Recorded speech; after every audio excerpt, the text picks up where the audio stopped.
We acknowledge we are hosted on the lands of the Mississaugas of the Anishinaabe, the Haudenosaunee Confederacy, and the Wendat.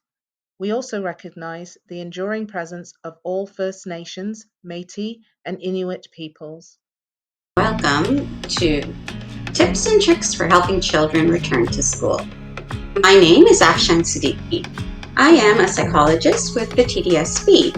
Yvonne Wyndham, a speech-language pathologist, and I will be presenting you with some ideas to make your family's transition back to school as easy as possible. We cover several topics in a collection of videos. This particular video is on improving focus. Some of the other topics that we discuss are preparing for change, getting ready for school expectations, and managing feelings of anxiety. We also have one video that is dedicated to helping older students that combines much of the information in these other 4 videos. The videos can be viewed in any order, so please feel free to watch them in whichever way you prefer. By the time schools reopen, students will have been out of school for almost half a year and possibly even longer. It's easy to become distracted and scattered when there's a lot going on around us and we don't necessarily have the structure of school to keep us on task. Focusing is like working a muscle in our body. The more we use it, the stronger it gets. The purpose of this presentation is to help you improve your children's focus so that they are ready for school.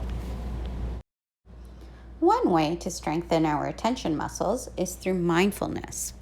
Mindfulness is a practice that involves different breathing methods, visualizations, and other activities to relax the body and mind and help you focus on what you're feeling and sensing in the present moment. With mindfulness, you focus on something in particular for a period of time. When you first get started, it's likely that your attention will initially wander quite frequently. When you notice that your attention has wandered, just remind yourself to bring your attention back to whatever you've chosen to focus on. Even 5 to 10 minutes a day of focusing can help us bring us back to attention and help retrain our attention skills. So here are some mindfulness activities that you can try out at home with your children. One is called the raisin exercise. It doesn't necessarily have to be using raisins. You can use any object that you might have at home. And what you would do is ask your children to let you know what it looks like, what it smells like, what it feels like, and what it tastes like. So just getting them to focus on different aspects of whichever object that they might be holding. Another way to engage in mindfulness is through the body scan. This is a little bit more difficult if you're just first starting out, in which case I would recommend you considering following along with some YouTube videos or using apps, which I will discuss in our next slide. But you can also try it out at home by yourselves and see how it goes.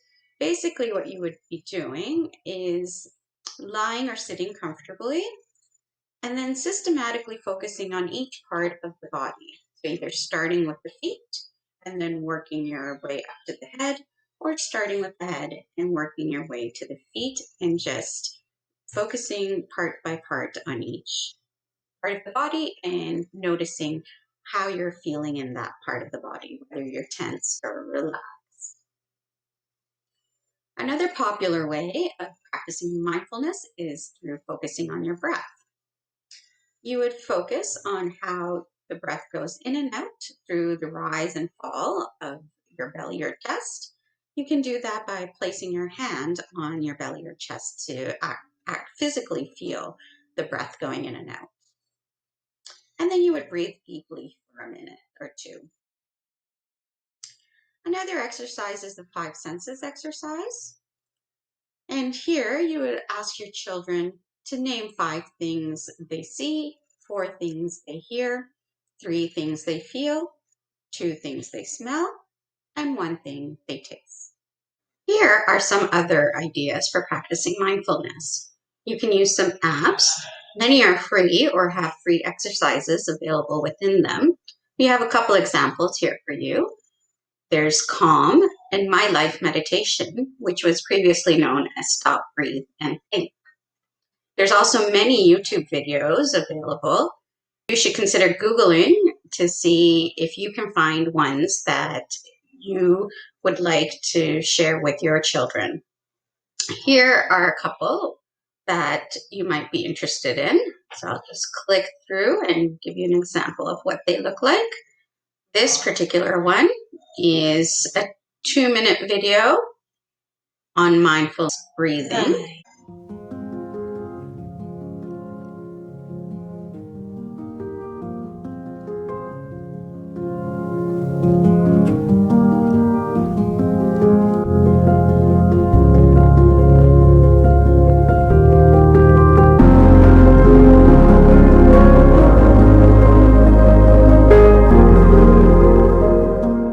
As the children breathe in, the balloon inflates, and as they breathe out, it deflates.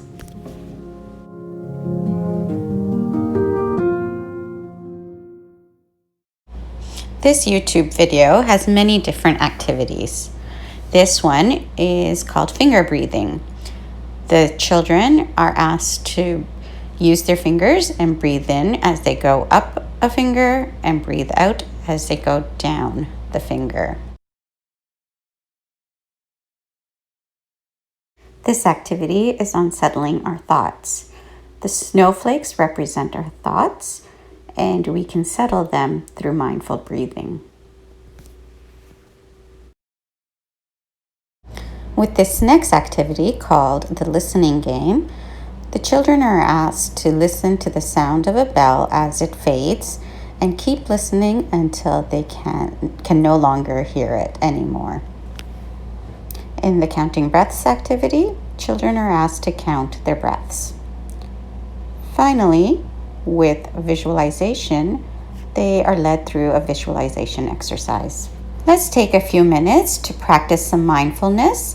This is an audio track created by New Leaf Foundation, and is a 5-minute guided meditation for mindful breathing for restlessness. Hi, and welcome to this audio for mindful breathing for restless minds and bodies. My name is Stephanie, and I'm a program facilitator at New Leaf Yoga Foundation. Right now, people around the world are being asked to take care of each other by social distancing and staying in self-isolation. As with any change, it can be very difficult to adjust to our new reality. As we are bound to the walls of our living spaces and having to share the space with other beings, we may be feeling a little cooped up. With that pent-up energy, we can start to feel agitated, annoyed, or just generally unsettled, not knowing what to do with ourselves. On the other hand, some of us may be adjusting to this way of life just fine, and that's perfectly okay too. There's no way you should feel, especially in these extraordinary circumstances. So whatever is coming up for you will always make sense. How we're experiencing the world around us is reflected in the world inside us. What we're practicing today is tuning into that inner world with the awareness of our breath. Let's start in a comfortable position. That can be sitting, maybe on a chair or on the floor. This can also be lying down. Wherever you are, rest your hands down. Close your eyes or have a soft gaze on the floor.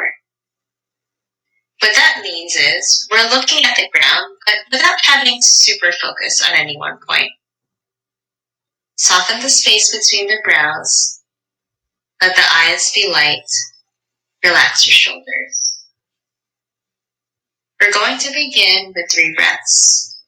In through the nose and out through the mouth. Inhale. Exhale. can feel kind of good to make a noise, so I invite you to join along with me. Inhale. Exhale. One more time.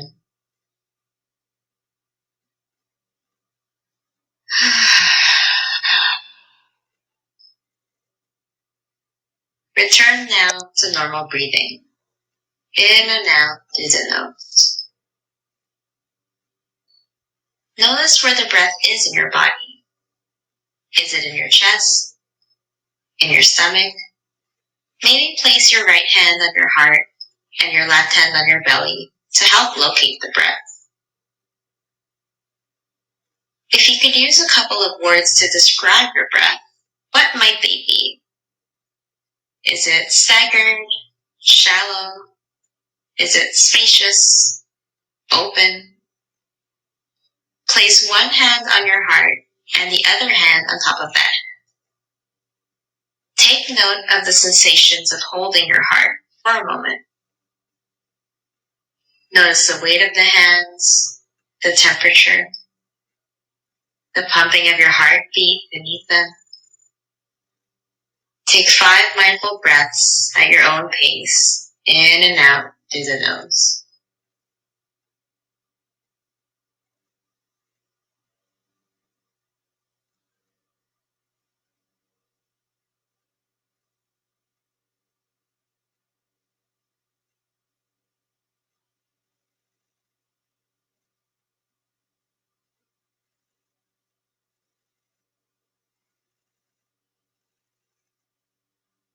When you're finished, you can lower your hands.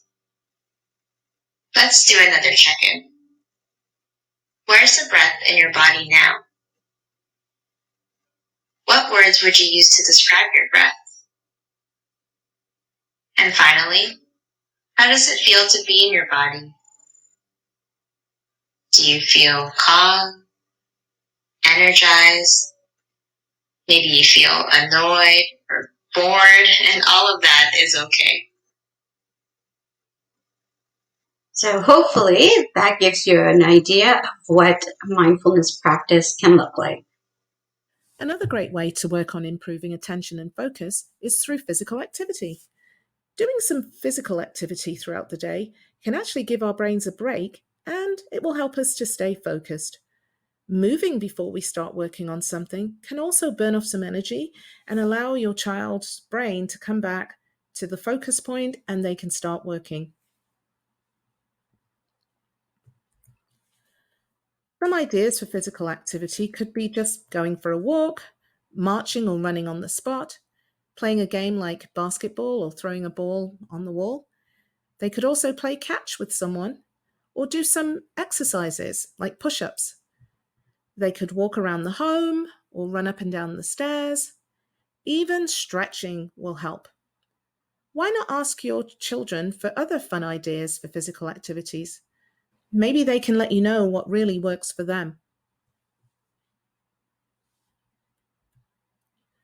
Other ways that help to improve focus are things like playing a memory game or concentration. They could even do crosswords if they're a little bit older, or jigsaw puzzles, word searches. What about I Spy? Coloring is also another way that can help focus your child, as well as writing or just doodling even.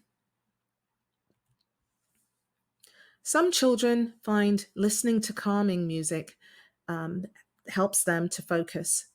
I'm going to click on this link, which will bring us to a YouTube clip, because you can search for it anywhere, and that can also help them.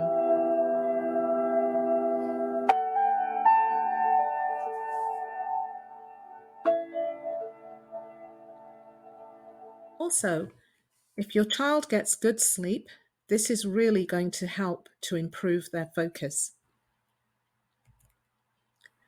You can also help your child create a list of what helps them keep focused. Here are some visuals that show a list of coping tools for your child. The one on the left was made by me. I just used some picture icons from Boardmaker Studio, which you don't really need. You can just pull things off from the internet. And the one on the right was found through a search on Google just to see if there were already some lists made for coping tools, just as an example. So it's just been shown as an example to you of what you can do. But you can use your own pictures from the internet or just line drawings from your child. Some strategies are good to help get the body moving and become alert in the list, and some are good calming down so that they can focus tools. If you give your child lots of different ideas and actually help them to hone down on the ones that help them the best, this is probably the most successful approach. Now, be careful when you are using your brain breaks with students or children, because sometimes brain breaks can be wordy and full of idioms or sort of sayings and metaphors that not all kids will understand. So don't forget to make your language as plain or as simple as possible. And I'm just going to show you a YouTube video, just a short clip. However, you can find the full video. It's just over 3 minutes on YouTube. Just search Go Noodle Melting.